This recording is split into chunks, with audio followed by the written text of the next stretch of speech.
তো নমস্কাৰ, জয় হিন্দ, জয় অসম। এটা বহুতেই ভাল খবৰ লৈছোঁ আপোনালোকৰ মাজলৈ। আজি পুনৰ নতুনকৈ চাকৰি আহিছে। বন্ধন বেংকত চাকৰি মুকলি হৈছে 2025 বৰ্ষৰ কাৰণে 8,300+ পদ মুকলি হৈছে, যিহেতু গ্ৰেড 3 গ্ৰেড 4 লেভেলৰ পদসমূহ মুকলি হৈছে। নতুনকৈ চাকৰি আহিল বন্ধন বেংক বিভাগৰ ফালৰ পৰা। 12 পাছ 10 পাছ গ্ৰেজুৱেশ্যন সকলোৱে এই পদসমূহত আবেদন কৰিব পাৰিব। আবেদন কেনেদৰে কৰিব, আবেদন কৰিবলৈ আপোনালোকৰ বয়সৰ সময়সীমা কিমান লাগিব, এডুকেশ্যন কোৱালিফিকেশ্যন যিহেতু আপোনালোকে গম পাইছে 10 পাছ 12 পাছ গ্ৰেজুৱেশ্যন সকলোৱে আবেদন কৰিব পাৰিব।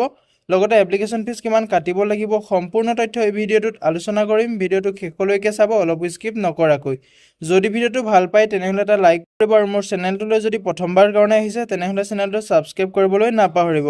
লগতে ভিডিঅ' ডেছক্ৰিপশ্যনত মই হোৱাটছআপ চেনেলৰ লিংক দিছোঁ, তাতো গৈ আপোনালোকে হোৱাটছআপ চেনেলটো ফ'ল' কৰি ল'ব, যাতে প্ৰতিদিনে জবৰ আপডেটসমূহ সকলোতকৈ আগতীয়াকৈ পাই থাকিব পাৰে। লগতে ভিডিঅ'টো সকলো বন্ধু বান্ধৱীলৈ শ্বেয়াৰ কৰি দিব, যাতে সকলোৱে জবৰ আপডেটসমূহ প্ৰতিদিনে পাই থাকিব পাৰে। বলক দেৰি নকৰোঁ, ভিডিঅ'টো আৰম্ভ কৰোঁ। যিহেতু এতিয়া দেখিবলৈ পাইছে বন্ধন বেংক ৰিক্ৰুটমেণ্ট 2025ৰ ফালৰ পৰা যিহেতু এটা বহুতেই ডাঙৰ নিযুক্তি আহিছে। 8,300+ ভেকেঞ্চি মুকলি হৈছে বন্ধন বেংক বিভাগৰ ফালৰ পৰা। যদি আপুনি পদসমূহত আবেদন কৰিব বিচাৰে, ভিডিঅ' ডেছক্ৰিপশ্যনতে মই আবেদনৰ লিংক দিছোঁ, তাতে গৈ আপুনি আবেদনসমূহ কৰি ল'ব পাৰিব। এই পদসমূহত আপোনালোকে অনলাইন মাধ্যমেৰে যিহেতু আবেদন কৰিব পাৰিব। আবেদন কেনেদৰে কৰিব সম্পূৰ্ণ তথ্য ভিডিঅ'টোত আলোচনা কৰিম। ভিডিঅ'টো শেষলৈকে চাব, অলপ স্কিপ নকৰাকৈ। ইয়াতে এটা বন্ধন বেংকৰ ফালৰ পৰা যিসমূহ পদ মুকলি হৈছে, পদসমূহৰ এটা অভাৰভিউ দি আছে। ইয়াতে দেখিবলৈ পাইছে অৰ্গেনাইজেশ্যনটোৰ নেম হৈছে বন্ধন বেংক বিভাগৰ ফালৰ পৰা যিহেতু পদসমূহ মুকলি হৈছে। টোটেল পোষ্ট ইয়াতে আপুনি 8,371টা পোষ্ট দেখিবলৈ পাব, যিহেতু এটা বহুতেই ডাঙৰ নিযুক্তি আহিছে বন্ধন বেংকৰ ফালৰ পৰা। এডুকেশ্যন কোৱালিফিকেশ্যনে আপুনি ইয়াতে 10 পাছ 12 পাছ গ্ৰেজুৱেশ্যন হ'লে আবেদন কৰিব পাৰিব। চিলেকশ্যন প্ৰচেছটো আপোনালোকৰ এতিয়া ইণ্টাৰভিউ হ'ব। ইণ্টাৰভিউৰ পিছতে আপোনালোকৰ ডকুমেণ্ট ভেৰিফিকেশ্যন কৰিব, তাৰপিছতে আপোনালোকৰ মেৰিটটো মাৰিব। ইয়াতে অনলাইন এপ্লাই ডেটটো হৈছে, যিহেতু আপোনালোকৰ এই পদসমূহত 5 অক্টোবৰ তাৰিখৰ পৰা আবেদন প্ৰক্ৰিয়াটো ষ্টাৰ্ট হৈ গৈছে। লাষ্ট ডেটটো আছে আপোনালোকৰ 22 নৱেম্বৰ তাৰিখলৈকে লাষ্ট ডেট আছে। যদি আপুনি এতিয়াও আবেদনসমূহ কৰা নাই, 22 নৱেম্বৰ তাৰিখলৈকে আপুনি আবেদনসমূহ কৰিব পাৰিব। ভিডিঅ' ডেছক্ৰিপশ্যনতে মই এপ্লাই লিংক আৰু এডভাৰটাইজমেণ্টৰ লিংক দিম, তাতে গৈ আপুনি নিজেও চেক আউট কৰি আবেদনসমূহ কৰি ল'ব পাৰিব।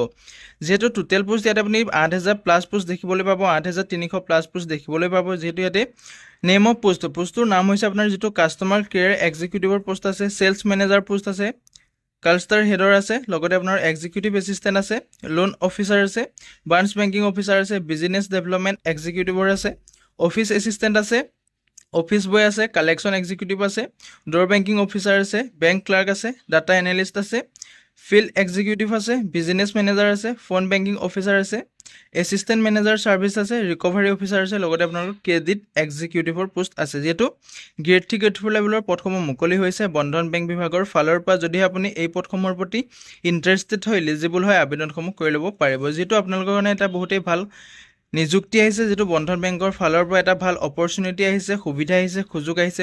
সুযোগটো নেহেৰুৱাব। যদি আপুনি ইণ্টাৰেষ্টেড হয়, এলিজিবল হয়, আবেদনসমূহ কৰি ল'ব পাৰিব। এতিয়া বয়সৰ সময়সীমাৰ ক্ষেত্ৰত ক'বলৈ গ'লে মিনিমাম আপুনি 18 বছৰৰ পৰা মেক্সিমাম 40 বছৰলৈকে আবেদন কৰিব পাৰিব। লগতে আপুনি এজ ইলেকশ্যনসমূহ ল'ব পাৰিব। যদি আপুনি SC STৰ কেণ্ডিডেট হয় তেনেহ'লে আপুনি 5 বছৰকৈ এজ ইলেকশ্যন ল'ব পাৰিব। যদি আপুনি OBCৰ কেণ্ডিডেট হয় তেনেহ'লে আপুনি 3 বছৰকৈ এজ ইলেকশ্যন ল'ব পাৰিব। এডুকেশ্যন কোৱালিফিকেশ্যনটো যিহেতু আপোনালোকে গম পাইছে 10 পাছ 12 পাছ গ্ৰেজুৱেশ্যন কৰিলে আপুনি আবেদন কৰিব পাৰিব।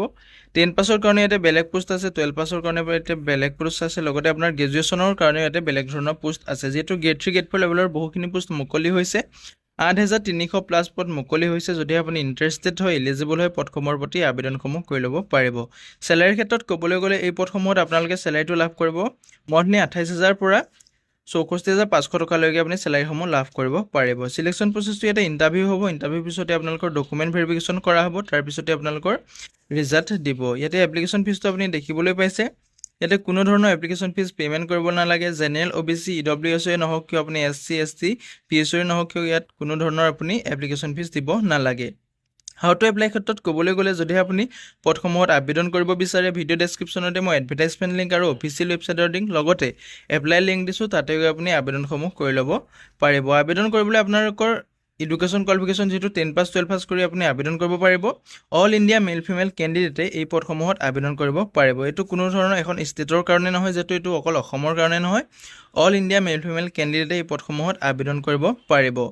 ইয়াতে আপোনালোকৰ যিটো আবেদন ফৰ্ম ফিল আপখন আপুনি ফিল আপ কৰি যিটো ৱেবছাইট আছে ৱেবছাইটত গৈ আপুনি ফিল আপ কৰিব লাগিব তাতে আপোনাৰ যিসমূহ বিচাৰে সেইসমূহ দি আপুনি এপ্লিকেশ্যন ফৰ্মখন ফিল আপ কৰি ছাবমিট কৰিব লাগিব এপ্লিকেশ্যন মোডটো যিটো অনলাইন মাধ্যমেৰে আবেদন কৰিব পাৰিব ইয়াতে আপুনি ডেটটো দেখিবলৈ পাইছে যেটো আবেদন প্ৰক্ৰিয়াটো আপোনালোকৰ 5 অক্টোবৰ তাৰিখৰ পৰা আবেদন প্ৰক্ৰিয়াটো ষ্টাৰ্ট হৈ গৈছে লাষ্ট ডেটটো আছে আপোনালোকৰ 22 নৱেম্বৰ তাৰিখলৈকে লাষ্ট ডেট আছে যদি আপুনি এতিয়াও আবেদন কৰা নাই আবেদনসমূহ কৰি ল'ব পাৰিব ভিডিও ডেসক্ৰিপচনতে মই আবেদনৰ লিংক দিছো তাতে গৈ আপুনি আবেদনসমূহ কৰি ল'ব পাৰিব যদি ভিডিওটো চাই ভাল পালে এটা লাইক কৰিব আৰু মোৰ চেনেলটোলৈ যদি প্ৰথমবাৰ কাৰণে আহিছে তেনেহলে চেনেলটো সাবস্ক্ৰাইব কৰিবলৈ নাপাহৰিব লগতে ভিডিও ডেসক্ৰিপচনত মই WhatsApp চেনেলৰ লিংক দিছো তাতে গৈ আপোনালোকে WhatsApp চেনেলটো ফলো কৰি ল'ব যাতে প্ৰতিদিনে জবৰ আপডেটসমূহ এই চেনেলৰ দ্বাৰা পাই থাকিব পাৰে লগতে ভিডিওটো সকলো বন্ধু-বান্ধৱীলৈ শ্বেয়াৰ কৰি দিব যাতে সকলোৱে জবৰ আপডেটসমূহ প্ৰতিদিনে পাই থাকিব পাৰে আজিলৈ ভিডিওটো ইমানেই আছিল জয় হিন্দ জয় অসম